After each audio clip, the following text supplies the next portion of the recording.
All, welcome to our రోజు కొత్తగా channel. ఈరోజు మనం సొరకాయ కర్రీ చేయబోతున్నాం. Let's see the process. ఈరోజు మన సొరకాయ చేయబోయేది మా రోజు కొత్తగా team member Yogi. So let's see his recipe. So మన సొరకాయ కర్రీకి కావాల్సిన ఇంగ్రీడియంట్స్ ఏంటో ఫస్ట్ చూసేద్దాం.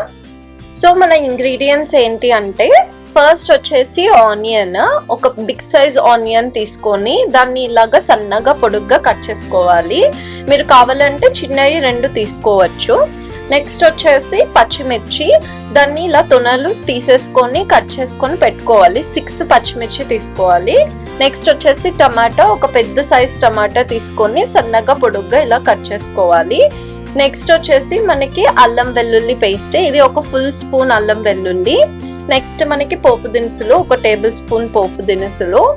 మనం సొరకాయ ముక్కలు, సొరకాయ ఎలా అంటే ఫుల్ సొరకాయ తీసుకొని ఇలా సన్నగా పొడుగ్గా కట్ చేయాలి. సో నెక్స్ట్ వచ్చేసి కారం, మనం ఒక 2 స్పూన్స్ కారం తీసుకుంటాం. నెక్స్ట్ ఉప్పు వచ్చేసి 3 స్పూన్స్. అండ్ పసుపు వచ్చి ఒక టేబుల్ స్పూన్ పసుపు తీసుకుంటాం. సో మన కర్రీ కోసం ఫస్ట్ స్టవ్ మీద ఇలా పాన్ పెట్టేసుకోవాలి. పాన్ పెట్టేసుకొని 3 స్పూన్స్ ఆఫ్ ఆయిల్ వేసుకోవాలి. వేసుకొని వేడెక్కేంత వరకు వెయిట్ చేయాలి. సో మన ఆయిల్ ఇలా బబుల్స్ రాగానే ఇందులోని మనం ఇందాక కట్ చేసి పెట్టుకున్న ఆనియన్స్ ఉన్నాయి కదా, అవి వేసేసుకోవాలి. వేసేసుకొని వీటిని కలుపుకుంటూ ఉండాలి. ఏంటి అంటే మన ఆనియన్స్ పింక్ కలర్ కి వచ్చేంత వరకు వీటిని మగ్గ పెట్టుకోవాలి.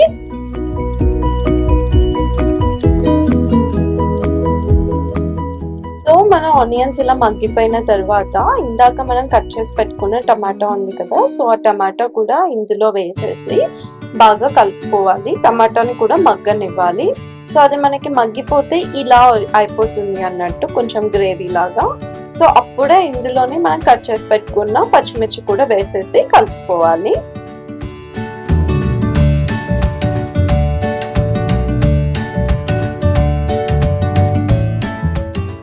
సో ఇది మనం బాగా మిక్స్ చేసేసుకొని దీని మీద మూత పెట్టేసి మినిమం ఒక 2 మినిట్స్ అలాగా దీన్ని ఉడకబెట్టాలి. అంటే లైక్ ఆ స్టీమ్ కి అది ప్రాపర్ గా కుక్ అవ్వి మనకి గ్రేవీ లాగా వస్తుంది. సో అలా వచ్చేంత వరకు మనం దీని మీద మూత పెట్టేసి వదిలేస్తాము. సో అవి ఉడుకుతున్నప్పుడు మనం ఇంకొక స్టవ్ మీద ఇంకొక చిన్న పాన్ పెట్టేసుకొని ఒక ఫుల్ స్పూన్ ఆఫ్ ఆయిల్ వేసుకొని మనం తిరగమూత పెట్టుకుంటాము. సో ఇందులోని ఒక ఫుల్ స్పూన్ ఆఫ్ పోపు దినుసులు వేసేసి, అలాగే కరివేపాకు కూడా ఒక స్టెమ్ కరివేపాకు మొత్తం ఇందులో వేసేసి మాడిపోకుండా వీటిని ఫ్రై చేసుకోవాలి ఈ పోపుని.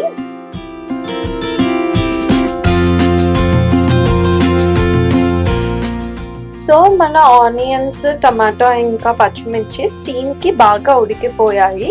సో అందులోని ఇప్పుడు మనం ఇందాక పోపు పెట్టుకున్న ఈ పోపు దినుసులు విత్ ఆయిల్ ఇందులో వేసేసేయాలి. వేసేసి ఫుల్ గా కలిపేసుకోవాలి. కలిపేసుకున్న తర్వాత ఇందులోని మనం ఒక టేబుల్ స్పూన్ ఆఫ్ పసుపు వేసి ఫుల్ గా మిక్స్ చేయాలి. మిక్స్ చేసేసిన తర్వాత ఇందాక మనం ఒక టేబుల్ స్పూన్ ఆఫ్ అల్లం వెల్లుల్లి పేస్ట్ అని అనుకున్నాం కదా, సో అది కూడా తీసుకొని ఇందులో వేసేసి మిక్స్ చేయాలి.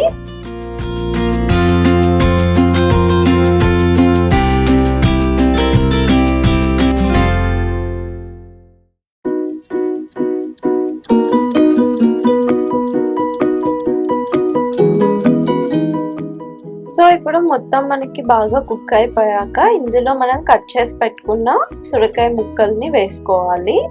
వేసుకొని బాగా మిక్స్ చేయాలి. సో మన ముక్కలు బాగా మగ్గాలి అంటే ఒక టేబుల్ స్పూన్ ఆఫ్ సాల్ట్ వేయాలి. సో పైనుంచి అలా సాల్ట్ వేసేసి బాగా మిక్స్ చేసుకోవాలి. మిక్స్ చేసుకొని పైన మూత పెట్టేసుకోవాలి.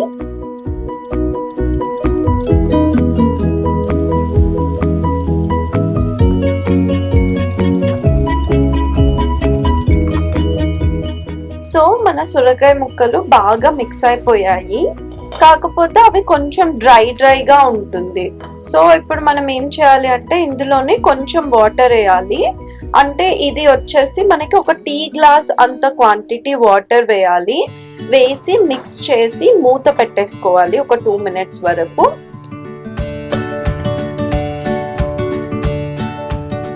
సో 2 మినిట్స్ తర్వాత వచ్చి చెక్ చేస్తే మన సొరకాయ ముక్క ఇలాగా ఉడికి వాటరీగా అవుతుంది. సో అప్పుడే మనం ఇందులోని 2 ఫుల్ స్పూన్ ఆఫ్ కారం వేస్తాము. సో కారం వేసుకొని బాగా మిక్స్ చేసుకోవాలి.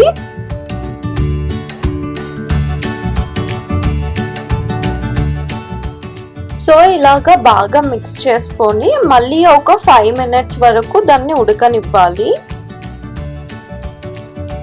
సో 5 మినిట్స్ తర్వాత వచ్చి చెక్ చేస్తే మన సొరకాయ ముక్కలు బాగా ఉడికిపోయాయి, చాలా సాఫ్ట్గా అయ్యాయి. సో ఈ స్టేజ్లో ఉన్నప్పుడే మనం ఇందులోని కొత్తిమీర వేసేసుకుంటాము. సో కొంచెం కొత్తిమీర తీసుకొని ఒక బౌల్ కొత్తిమీర ఇలా పైనుంచి వేసేసుకోవాలి. వేసుకొని కలుపుకొని మళ్ళీ మనం మూత పెట్టి ఇంకొక 2 మినిట్స్ వరకు ఉడకనిస్తాము.